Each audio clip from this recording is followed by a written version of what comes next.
Ah, akhirnya saya sampai juga ke tempat yang luar biasa ini. Perspektif alternatif. Jadi, para pemirsa semua, hari ini kita kebetulan bertemu dengan seseorang tokoh ya, seorang asok profesor. Asok profesor itu adalah sebentar lagi dengan selangkah lagi menjadi profesor. Dan ini juga nyambung dengan saya, Pak. Ya, ya. Karena banyak orang yang katanya berkuliah tinggi-tinggi, itu untuk apa sih ujung-ujungnya kan gitu.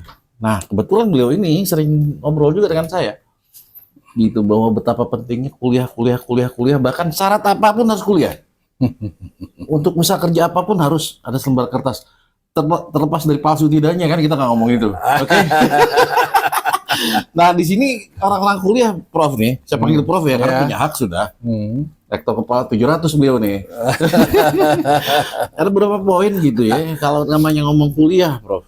Itu kan banyak yang ngapain sih ujungnya, apakah hanya sertifikat doang, atau misalnya hari gini sudah punya sertifikat, masih juga harus ada sertifikasi keahlian dan BNSP misalnya. Sedangkan problem-problem dari kehidupan tuh banyak yang saya berhasil kutak-kutik, Prof nih. Itu kan ada beberapa poin, saya sebut aja ada 7 poin di sini. Mungkin pemirsa juga bisa mengalami ini dan mungkin bisa tersalurkan pas saya bertanya, itu gue banget, bisa jadi kan? Bisa jadi enggak. Kalau enggak ya kita simak aja sebagai silaturahmi di tengah suasana yang sangat syahdu ya di salah satu pelosok kota Bogor ini. Jadi gini, Prof, ada beberapa poin yang berhasil saya ini dari kebetulan saya juga dosen pasca ya. Beliau apalagi udah profesor asosiat pasti udah kelasnya untuk ngajar pasca dan ke atasnya. Itu manusia itu kan katanya membutuhkan kebenaran dalam hidupnya, Prof. Ini nyambungnya gimana tuh dengan riset? Itu satu ya. Terserah Prof mau langsung urai satu-satu atau mau saya tapi kayaknya satu-satu deh. Ya, oke lah. Itu loh, Prof. Ini pertanyaan menarik ya. Memang ini sangat esensial ya. Pertanyaan ini mendasar. Bagaimanapun untuk bisa melangkah ke depan itu yang diperlukan kebenaran kan. Jadi manusia dengan kebenaran itu seperti apa ya? Seorang yang berjalan di malam hari membutuhkan cahaya gitu. Oke. Ya, jadi kebenaran itu adalah dibutuhkan. Nah, sehingga dengan cahaya itu, dengan kebenaran itu, manusia bisa melangkah dengan relatif penuh kepastian, ya, terhindar dari risiko, ya kan. Dan manusia itu sebenarnya juga terkait dengan bukan hanya masalah hal-hal yang bersifat fisika, tapi dengan metafisika.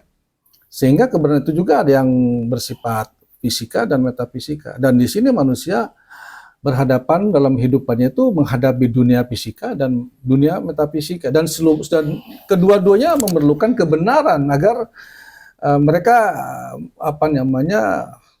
tadi terhindar dari resiko untuk mungkin bisa mengancam keselamatannya, ya kan, bisa juga menimbulkan keraguan dan kemudian merusak kebahagiaannya, ya kan. Ini kebahagiaan juga kan bagian kebutuhan manusia, sehingga dengan kebenaran itu manusia akan bisa mendatangkan kebahagiaan.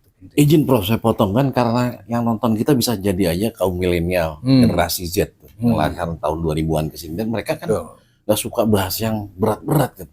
Ini kata mereka seringkali kalau saya papasan dengan mahasiswa yang lahiran tahun 80, Pak, itu bahasa Melayu tinggi. Jadi maksud saya begini, antara kebenaran itu seperti tadi, jadi bisa diperoleh dengan cara yang tadi, dan itu merupakan satu titik penting dari satu kehidupan manusia atau kebenaran. Cuma ada satu poin lagi kan, antara kebenaran dan kebetulan. Benar dan betul sama-sama kata kerja yang mengatakan oke kan gitu. Nah, dari sini akhirnya kebenaran itu sendiri gunanya apa gitu loh, Prof, dalam kehidupan sehari-hari. Karena banyak orang juga yang ingin mengatasi kegagalan, bukan begitu pemirsa kan? Iya, pas dengar ini, aku punya kegagalan nih, dikaitkan dengan Prof Suhi ini. Saya manggil Prof Suhi ya, kadang-kadang Prof, beliau ini panggil Mukhlis juga kan gitu. Muiz ya. Prof Muiz atau Prof Suhi ini, itu tadi, coba kaitkan bagaimana untuk kegagalan bisa diatasi dengan pemahaman terhadap kebenaran tadi.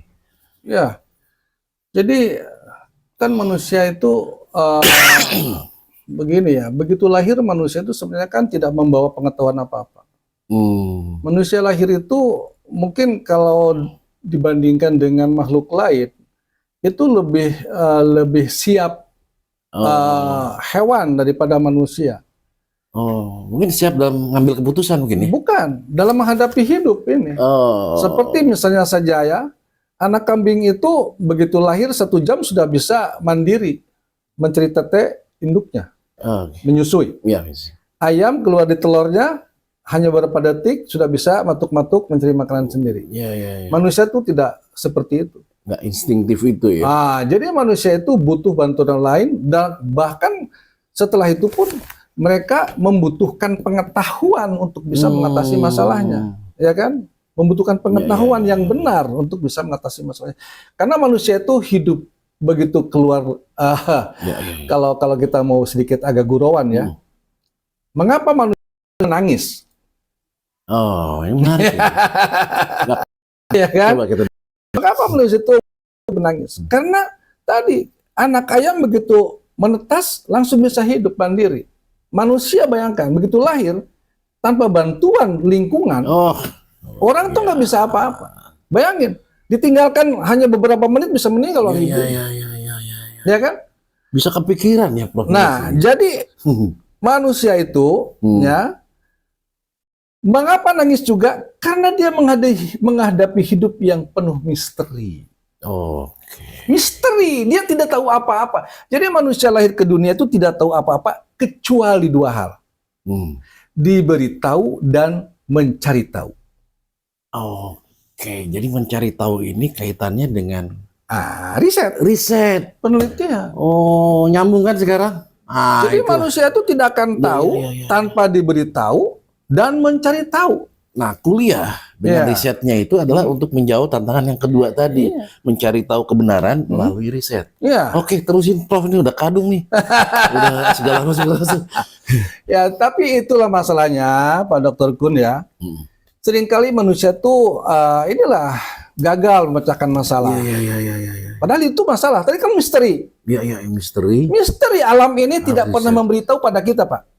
Alam ini membisu. Kalau memberitahu, kamu begini, pasti lari. Lari kita ini, ya kan? Pasti lari kita.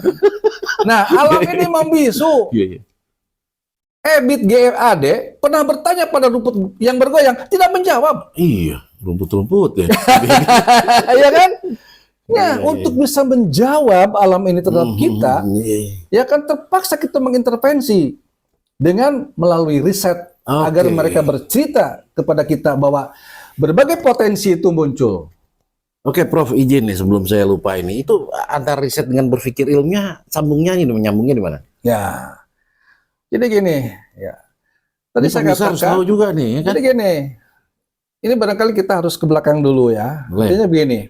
Boleh. Saya ingin mengatakan bahwa walaupun manusia ya selalu mencari kebenaran untuk memecahkan masalah, tapi seringkali gagal. Banyak yang gagal.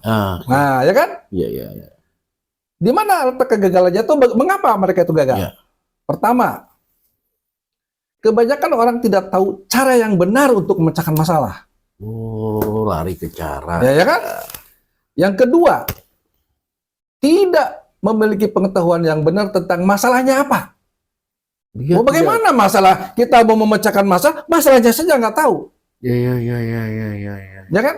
Jadi sudah jatuh ketimpa tangga. Artinya kalau keruntuhan genteng juga. Jadi kita ini menggunakan kita ini mau memecahkan masalah. Tapi tidak tahu masalah. Masalahnya nggak tahu. Ya bagaimana kita bisa memecahkan masalah? Akhirnya bisa menimbulkan masalah. Makanya belajar kepegadaian. Menyelesaikan masalah tanpa masalah. Oke, Prof, sekarang bagaimana solusi akademis cara berpikir ilmiah terhadap itu? Nah, ini makanya tadi saya katakan tadi itu baru 2 ya. Pertama tadi tidak memiliki cara mengenal atau mengetahui cara yang benar dalam memecahkan masalah. Yang kedua, tidak memahami masalah sebenarnya dari masalah itu sendiri. Yang ketiga, tidak cukup memiliki fakta atau data yang dapat menjadi dasar untuk mengambil keputusan dan bertindak. Ya, ya, ya. Jadi ujungnya di pas masalah keputusan untuk bertindak Iya, gitu ya. dan keputusan bertindak itu butuh fakta, butuh data, butuh informasi yang benar. Oke, saya Nah, juga. kekurangan informasi, kekurangan itu, maka kita tidak akan bisa akurat dalam bertindak. Ya, sedang data itu kan kalau dalam bahasa ilmiahnya harus valid dan Valid, reliabilitas reliable, ya, Wah, ini luar terukur, biasa nih. objektif, kan? Sehingga kita bisa memastikan bahwa ini data benar Benar. sebagai dasar untuk bertindak. Nah, Hmm. banyaknya orang gagal, termasuk pemerintah juga banyak yang gagal mengatasi masalah. Kenapa? Karena datanya abal-abal. Ya, data lama katanya. Bukan data lama saja, Pak. Penelitiannya baru, Iya. tapi seringkali abal-abal. Iya. Kalau ngasih kuliah itu logical framework harus efektif dan harus pas. Gitu. Ya, Dan itu disuplai dari data yang valid dan reliabilities. Kalau dalam bahasa Idul Adha sekarang Ketika data itu, harus sahih. ketika data itu abal-abal, apa yang mesti dilakukan Ya. dengan data yang abal itu? Oke, Ya, Prof. itu. Gini kalau kita kan kali ini kan nih perspektif alternatif ini. Kalau memang sedianya Prof kita nggak tahu respons dari para pemirsa ya, makanya subscribe dong ya. Biar ukuran bahwa kedepannya apa diperlukan apa enggak.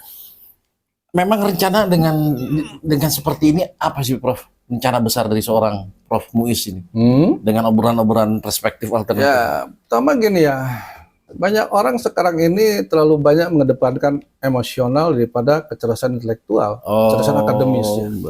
Padahal kecerdasan akademis itu diperlukan juga, ya kan, di samping kecerdasan lainnya gitu ya. Karena berpikir akademis itu berpikir yang lebih terukur, relatif terukur, objektif gitu kan, bisa diandalkan. Nah, sekarang ini kan justru banyak ya kalangan masyarakat banyak berpikirnya bukan berpikir malah menurut saya. Banyak merasa, Pak. Banyak merasa. Sedangkan Jadi kalau merasa itu kan artinya aku rasa, Pak, bukan akurasi. Oke. Ya kan?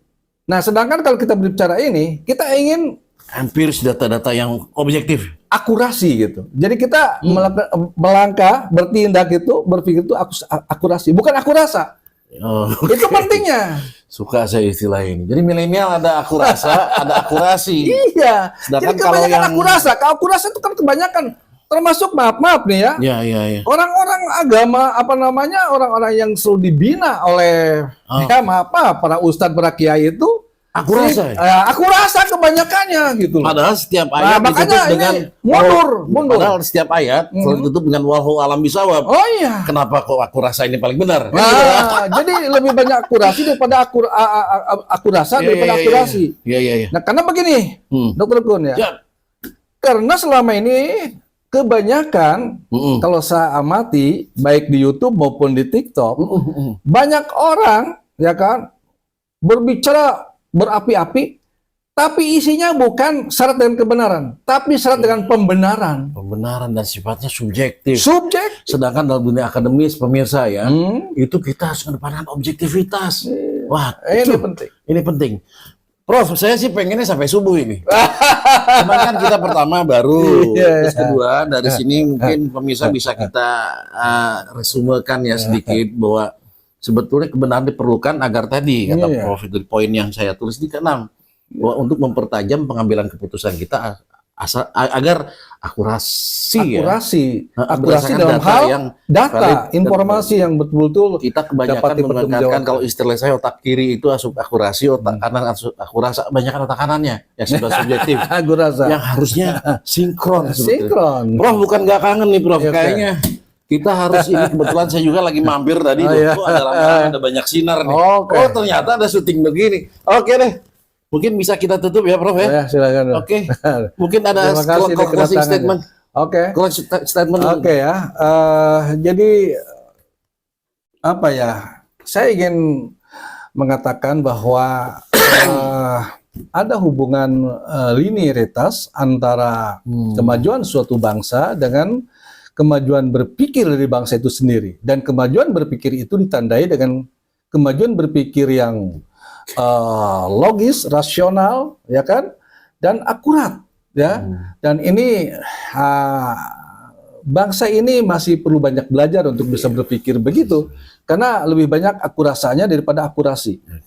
Ini penting sekali. Jadi kalau kita bangsa Indonesia ingin maju, ya kalau kita juga lihat saja di TikTok. Iya. Orang berbicara tentang apa mendukung presiden, itu lebih banyak aku rasa, bukan akurasi. Iya. Bukan berdasarkan menyudutkan calon yang lain, bukan dengan akurasi, tapi dengan akurasa. Iya, karena gantengnya kan senyumnya. Tanpa pengetahuan yang benar, tanpa apa. Ya, jadi disinilah pentingnya orang itu, setiap orang ya belajar untuk tabayun.